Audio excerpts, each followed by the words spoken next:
in facilities that were so clean. But some of them haven't been reunited. But just ask one question. Who built the cages? I'd love you to ask him that. Who built the cages? Let me ask about your immigration policy, Mr. Vice President. The Obama administration did fail to deliver immigration reform, which had been a key promise during the administration. It also presided over record deportations as well as family detentions at the border before changing course. So why should voters trust you with an immigration overhaul now? Because we made a mistake. It took too long to get it right. It took too long to get it right. I'll be president of the United States, not vice president of the United States. And the fact is, I've made it very clear. Within 100 days, I'm going to send to the United States Congress a pathway to citizenship for over 11 million undocumented people. And all of those so-called dreamers, those DACA kids, they're going to be immediately certified again to be able to stay in this country and put on a path to citizenship.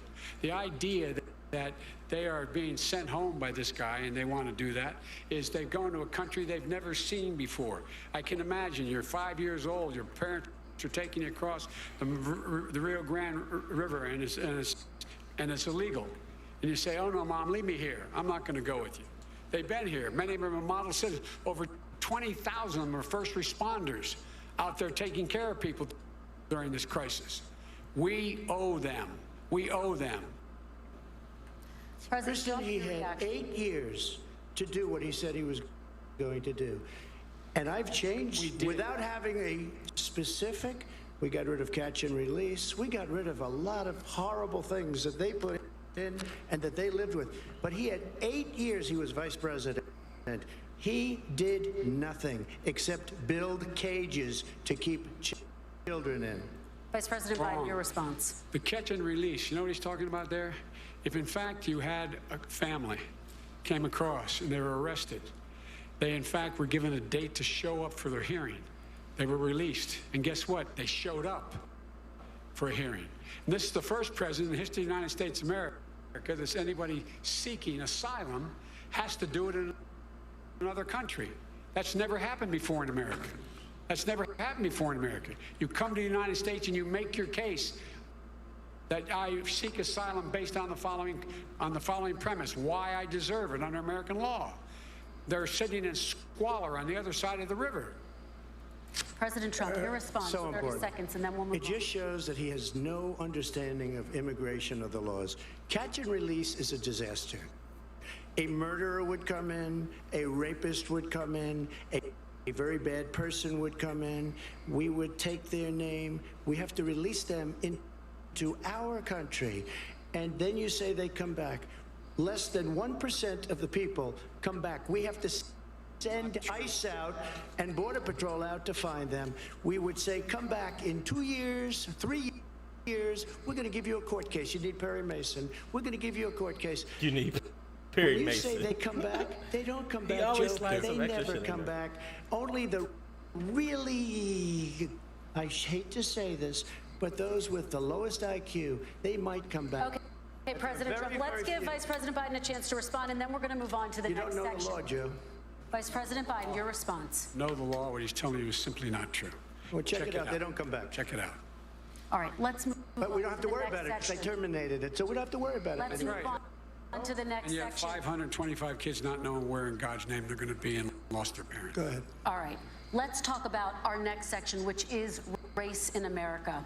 And I want to talk about the way Black and brown Americans experience race in this country. Part of that experience is something called the talk. It happens regardless of class and income. Parents who feel they have no choice but to prepare their children for the chance that they could be targeted, including by the police, for no reason other than the color of their skin. Mr. Vice President, in the next 2 minutes, I want you to speak directly to these families. Do you understand why these parents fear for their children? I do. I do. You know, my daughter is a social worker, and she's written a lot about this. She has her graduate degree from the University of Pennsylvania in social work. And you know, one of the reasons why I ended up working on the east side of Wilmington, Delaware, which is 90% African American, was to learn more about what was going on. What I never had to tell my daughter, if she's pulled over make sure she puts, for a traffic stop, put both hands on top of the wheel and don't reach for the glove box because someone may shoot you. But a black parent, no matter how wealthy or how poor they are, has to teach their child when you're walking down the street, don't have a hoodie on when you go across the street, making sure that you, in fact, if you get pulled over, just yes, sir, no, sir, hands on top of the wheel, because you are, in fact, the victim, whether you're a person making child of a $300,000 a year person or someone who's on food stamps. The fact of the matter is there is institutional racism in America. And we have always said, we've never lived up to it, that we hold these truths to be self-evident. All men and women are created equal. Well, guess what? We have never, ever lived up to it, but we've constantly been moving the needle further and further to inclusion, not exclusion. This is the first president to come along and says, that's the end of that. We're not going to do that anymore. We have to provide for economic opportunity, better education, better health care, better access to schooling, better access to opportunity to borrow money to start businesses. All the things we can do, and I've laid out a clear plan as to how to do those things, just to give people a shot. It's about accumulating the ability to have wealth as well as it is to be free from violence. President Trump, same question to you, and let me remind you of the question. I would like you to speak directly to these families. Do you understand why these parents fear for their children? Yes, I do. And again, he's been in government 47 years. He never did a thing except in 1994 when he did such harm to the black community. And they were called, and he called them super predators. And he said it, super predators. And they have never lived that down. 1994, your crime bill, the super predators. Nobody has done more for the black community than Donald Trump. And if you look, with the exception of Abraham Lincoln, possible exception, but the exception of Abraham Lincoln, nobody has done what I've done.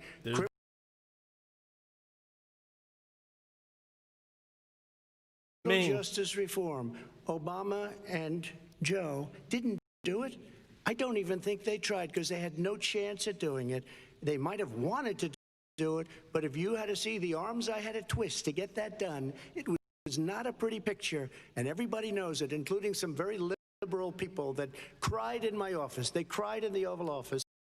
2 weeks later, they're out saying, gee, we have to defeat him. Criminal justice reform, prison reform, opportunity zones with Tim Scott, a great senator from South Carolina. He came in with this incredible idea for opportunity zones. It's one of the most successful programs. People don't talk about it. Tremendous investment is being made. Biggest beneficiary, the black and Hispanic communities, and then historically black colleges and universities. After 3 years of coming to the office, I love some of those guys. They were great. They came into the office and they said, I said, what are you doing? After 3 years, I said, why do you keep coming back? Because we have no funding. I said, you don't have to come back every year. We have to come back because President Obama would never give them long-term funding. And I did. 10-year long-term funding, and I gave them more money than they asked for because they said, I think you need more. And I said, the only bad part about this is I may never see you again because I got very friendly with them, and they like me and I like them, but I saved historically black colleges and universities. Okay, and we're going to talk about both of your records, but your response to that, Vice President? My response to that is I never, ever said what he accused me of saying. The fact of the matter is, in 2000, though, after the crime bill had been in the law for a while, this is the guy who said, the problem with the crime bill, there's not enough people in jail.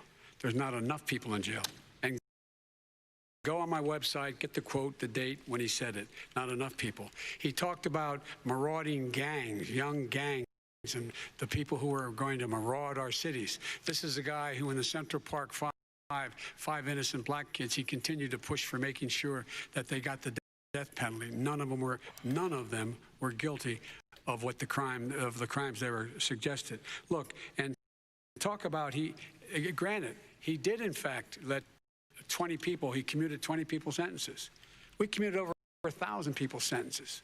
Over 1,000. The very law he's talking about is a law that, in fact, initiated by Barack Obama. And secondly, we're in a situation here where the federal prison system was reduced by 38,000 people under our administration.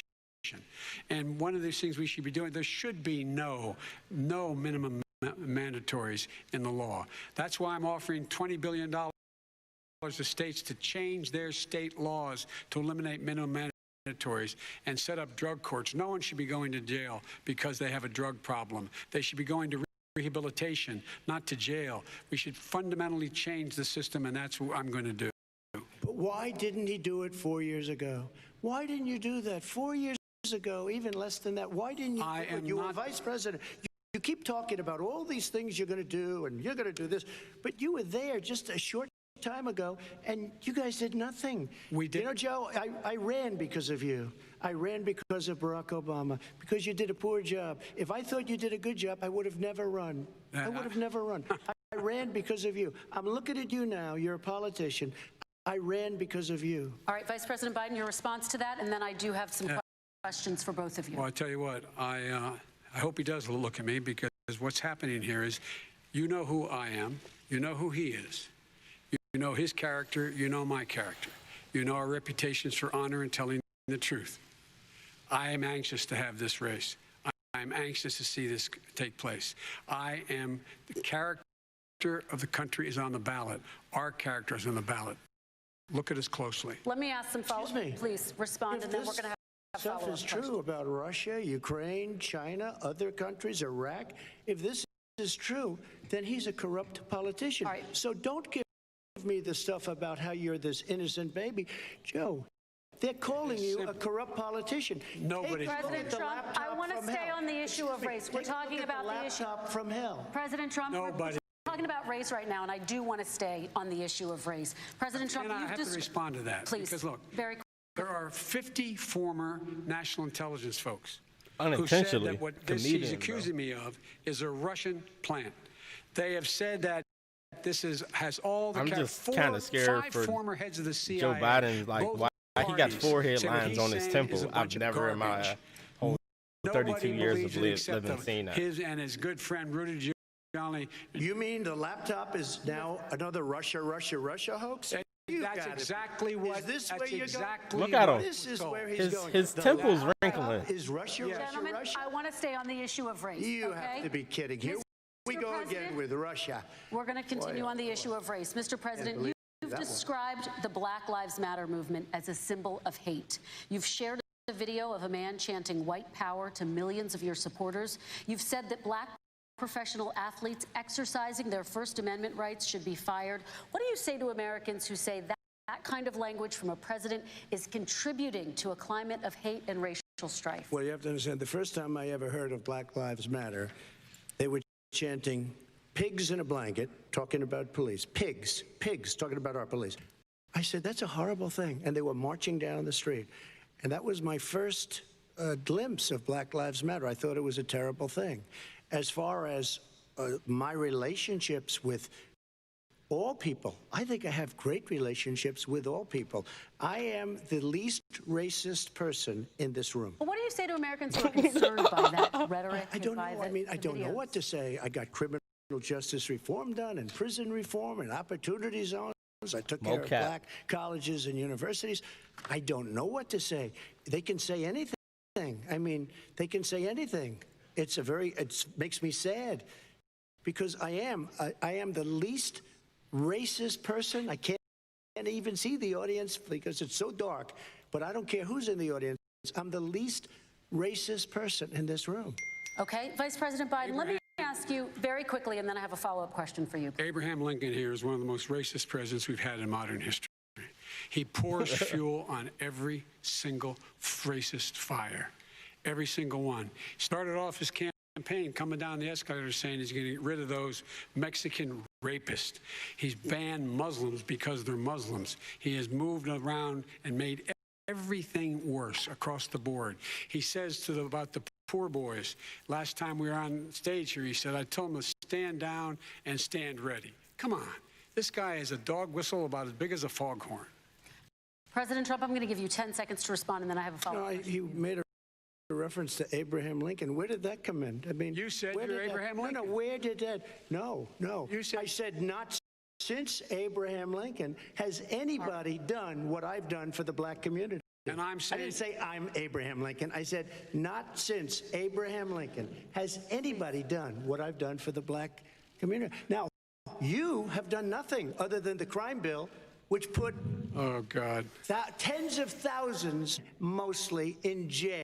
All right, let me, And you know let me, what? let me They ask remember Vice it President because if you Biden look a at what's question. happening with the voting right now, Let me ask they Vice remember President that Biden you treated them about- very, very badly. Just take a look at what's happening out there. Vice President Biden, let me give you a chance to respond within this context. Crime bills that you supported in the 80s and 90s contributed to the incarceration of tens of thousands of young black men who had small amounts of drugs in their possession. They are sons, they are brothers, their fathers, their uncles, whose families are still to this day, some of them suffering the consequences. So speak to those families. Why should they vote for you? One of the things is that in the 80s, we passed 100%, all 100 senators voted for it, a bill on drugs and how to deal with drugs. It was a mistake.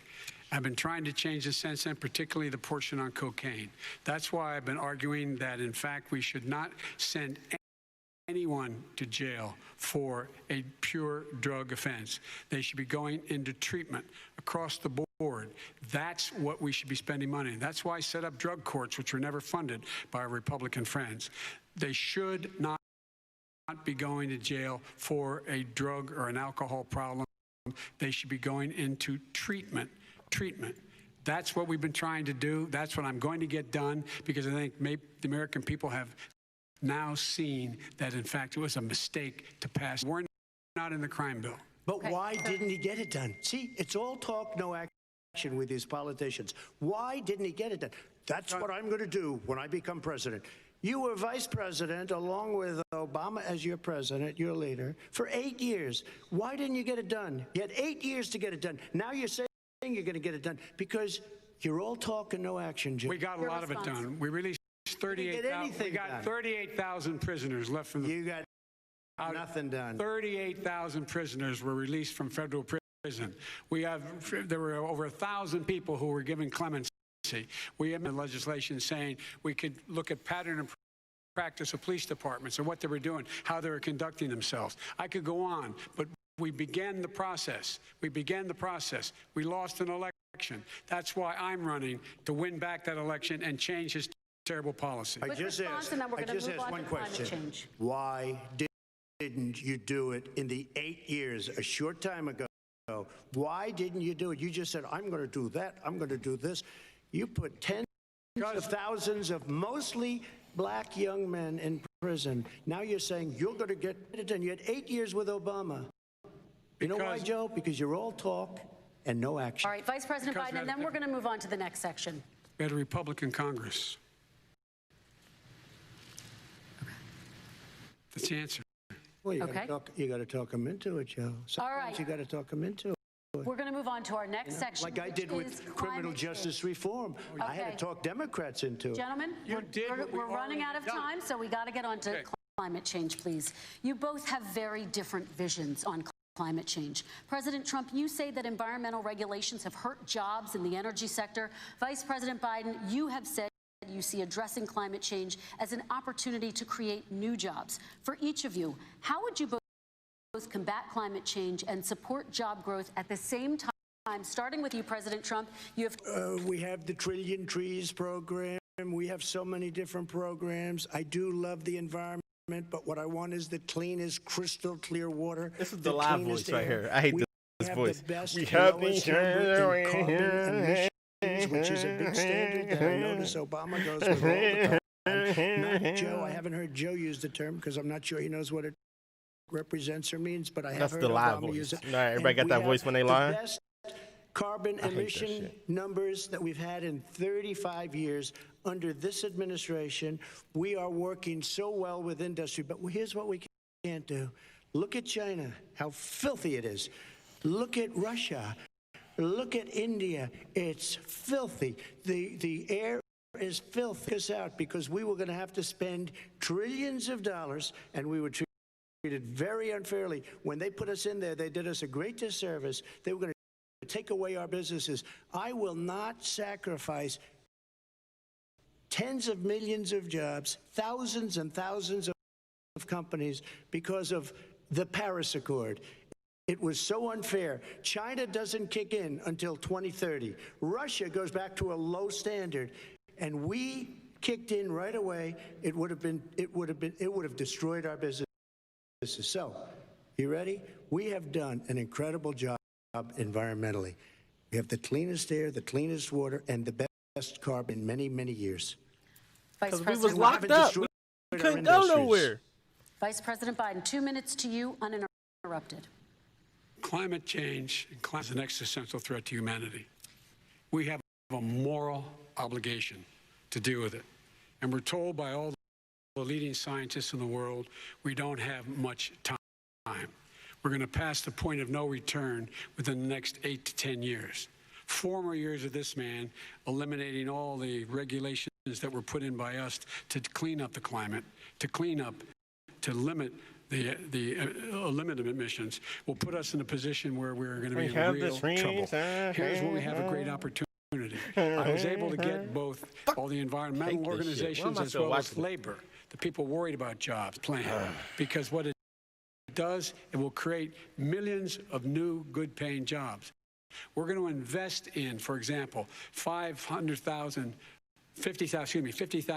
charging stations on our highways, so that we can own the electric car market of the future. In the meantime, China is doing that. We're going to be in a position where we're going to see to it that we're going to take 4 million existing buildings and 2 million existing homes and retrofit them so they don't leak as much energy, saving hundreds of millions of barrels of oil in the process and creating significant number of jobs. And by the way, the whole idea of what this is all going to do, it's going to clean the environment. Our health and our jobs are at stake. That's what's happening. And right now, by the way, Wall Street firms indicated that my plan will in fact create 18.6 million jobs, 7 million more than his. This is from Wall Street. And I'll create $1 trillion more in economic growth than his proposal does. Not on climate, just on the economy. President Trump, you're Today came out and said very strongly, $6,500 will be taken away from families under his plan, that his plan is an economic disaster. If you look at what he wants to do, if you look at his plan, his environmental plan, you know who developed it? AOC plus 3. They know nothing about the climate. She knows nothing about the climate. And they're all hopping through hoops for AOC plus 3. Look, their real plan costs $100 trillion. If we had the best year in the history of our country for 100 years, we would not even come close to a number like that. When he says buildings, they want to take buildings down because they want to make bigger windows into smaller windows. As far as they're concerned, if you had no window, it would be a lovely thing. This is the craziest plan And it's still that only 9 anybody o'clock. has ever seen. This And is wasn't too done early by in the day for this smart bullshit. people. This wasn't done by anybody. We're bon frankly. cliche. I don't even need know to how hit it the could be good bomb. politically. They want to spend $100 trillion. That's their real number. He's trying to say it was 6. It's $100 trillion. They want to knock down buildings and build new all windows. I mean, and many other things. Okay. And many other things. Let me have the Vice President It respond, is and we're running out of crazy. time, and we have a lot more You'll questions to destroy get our to. country. So let's hear from the Vice President. I have a number more questions. I don't know where he comes from. I don't know where he comes up with these numbers. Queen. $100 I don't know where he trillion. comes from. Give me a break. This plan was, endorsed by every major environmental group and every labor group. Labor, because they know the future lies. Can't see The what- future can't wait lies to see what in us Saturday being Night able Live to does breathe, with this. and they know they're good jobs and getting us there. And by the way, the fastest growing industry in America is the electric, solar energy and wind. He thinks wind causes cancer, windmills. It's the fastest growing jobs, causes and they cancer. pay good prevailing wages, $45, $50 an hour. We can grow and we can be cleaner if we go About to the start route telling I'm my bae proposing. that President we ain't Trump, going out please today. respond, Too and then much I have wind, to we might go. get cancer. Energy independent for the first. All of these countries that we had to fight war over because We need a their black energy. moderator. We're Nigga, energy what? independent. I know more about wind than you do. It's extremely expensive. Kills all the birds. Wind? It's very intermittent. It's got a lot of problems, and they in China. And I the know a lot fumes about coming up, wind. if you're a believer in carbon I know a emission, lot about the wind. fumes coming up to make these massive windmills is more than anything that we're I mean, talking you can about go. with You got natural a gas, which brand is new very Tommy clean. One Hilfiger other wind thing. baker. Find me a Solar. scientist that said that. I love solar. But solar doesn't quite have it yet. It's What up, not Kim? powerful yet to really run our big, beautiful factories that we need to compete with all the pipe dream. But you know what we'll do? We're going to have the greatest economy in the world. But if you want to kill the economy, get rid of your oil industry. You want, and what about fracking? All right, Now we have to ask let me about allow fracking. Vice President Biden to I respond. never said I oppose fracking. You said it on tape. I did show the tape. Put it on your website. I'll put it on. Put it on the website. The fact of the matter is, he's flat lying. Would you Flat- rule out banning fracking? I do rule out banning fracking because the answer we need industries to transition to get to ultimately a complete zero emissions by 2025. What I will do with fracking over time is make sure that we can capture the emissions from the fracking, capture the emissions from gas. We can do that, and we can do that by investing money in doing it. But it's a transition to that. I have one more question in this pod, and then Excuse me, have. he was against fracking. He said it. I am against fracking. Until he got the nomination, went to Pennsylvania, then he said, but you know what, Pennsylvania? He'll be against it very soon because his party is totally against it. Fracking on federal land, I said no fracking and or oil on federal Let land. me ask this I final did. question in this section, and then I want to move on to our final section. President Trump, people of color are much more likely to plants. In Texas, there are families who worry the plants near them are making them sick. Your administration has rolled back regulations on these kinds of facilities. Why should these families give you another 4 years in office? The families that we're talking about are employed heavily, and they are making a lot of money, more money than they've ever made. If you look at the kind of numbers that we produce for Asian, it's 9 times greater, the percentage gain, than it was under, in 3 years, than it was under 8 years of the 2 of them, to put it nicely. 9 times more. Now, somebody lives, I have not heard the numbers or the statistic, a tremendous amount of money economically. We saved it, and I saved it again a number of months ago when oil was crashing because of the pandemic. Okay. We saved it. We got, say what you want about relationship, we got Saudi Arabia, Mexico, and Russia to cut back, way back. We saved our oil industry, and now it's very vibrant again. All right. And everybody has very inexpensive gasoline. Remember Vice that. President Biden, your response, and then we're going to have a final question for. People live on what they call fence lines. He doesn't understand this. They live near chemical plants that, in fact, pollute, chemical plants and oil plants and refineries that pollute. I used to live near that when I was growing up in Claymont, Delaware. And all the more oil refineries and marketplace, including in Houston at the time. When my mom get in the car and when there was first frost to drive me to school, turn in the windshield wiper, there'd be oil slick in the window. That's why so many people in my state were dying and getting cancer. The fact is, those frontline communities, it doesn't matter what you're paying them, it matters how you keep them safe. What do? And you impose restrictions. This is just on like the me pollutions talking that about are Fortnite with coming out of viewers, those bro. fence You lines. know. Okay, I have one final Would he question. close down the oil industry? It falls. Would you close it down the falls- oil By the way, I would industry? transition from the oil industry, yes. Oh, I would that's a big transition. statement. I think That the only is one a that big can fight statement. Trump Because successfully I would is stop- Kanye. Why would you do that? Because the oil industry pollutes. But you That's a can't big do that. statement. Well, if you let me finish the statement, because it has to be replaced by renewable energy over time. And I'd stop giving to the oil industry, I'd stop giving them federal subsidies. He won't give federal subsidies to the gas, excuse me, to solar and wind. Yeah. Why are we giving it to oil industry? We actually do All give right. it to solar and wind. We And have that's one maybe the final biggest question. statement, Okay. because We have basically one what he's final saying question, is he is Mr. going to President. destroy the oil industry.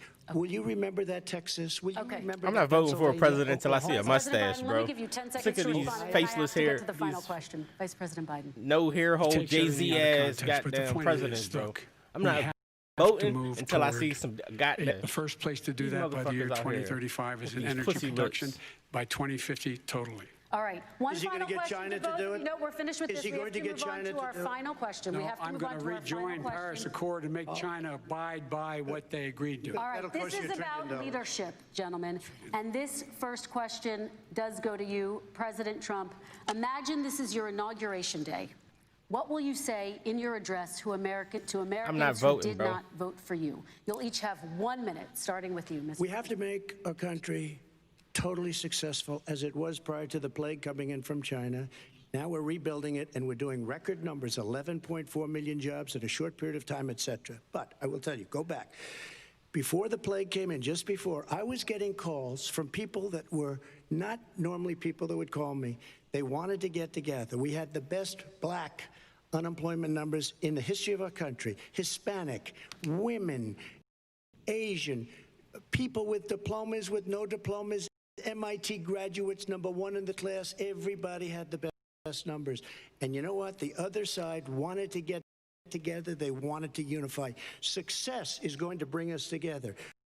We are on the road to success, but I'm cutting taxes, and he wants to raise everybody's taxes, and he wants to put new regulations on everything. He will kill it. If he gets in, you will have a depression, the likes of which you've never seen. Your 401ks will go to hell, and it'll be a very, very sad day for this country. All right. Vice President Biden, same question to you. What will you say None of these during your motherfuckers inaugural got no address to facial hair. Americans who did not vote for you? I will say, I'm an American president. I represent all of you, whether you voted for me or against me. And I'm going to make sure that you're represented. I'm going to give you hope. We're going to move. We're going to choose science over fiction. We're going to choose hope over fear. We're going to choose to move forward because we have enormous opportunities to make things better. We can grow this economy. We can deal with systemic racism. And at the same time, we can make sure that our economy is being run and moved and motivated by clean energy. And that's the fact. That's what we're going to do. And I'm going to say, as I said at the beginning, what is on the ballot here is the character of this country. Decency, honor, respect, making sure that everyone has an even chance. And I'm going to make sure you get that. You haven't been getting it the last 4 years.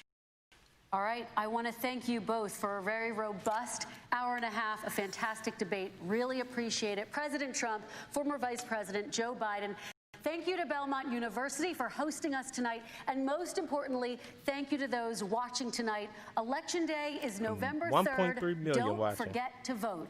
Thank you, everyone, and have a great night. Listen, I should pour a shot before I say this. Could we file for divorce? Like, let's take some time off. Let's just be single as a country. We don't gotta hop into another relationship or some fucked up shit. We about to hop into. That's like you know, you going with Sean Quita down the street. She done got sued your ass for child support, and then you going with Rainisha, and she got an STD. Could we not just hop into some bullshit? Could we just take some time off? I need some time to myself. I need to reflect. Could we just have a few years off and just let some other motherfuckers just vote the laws and shit? Shit.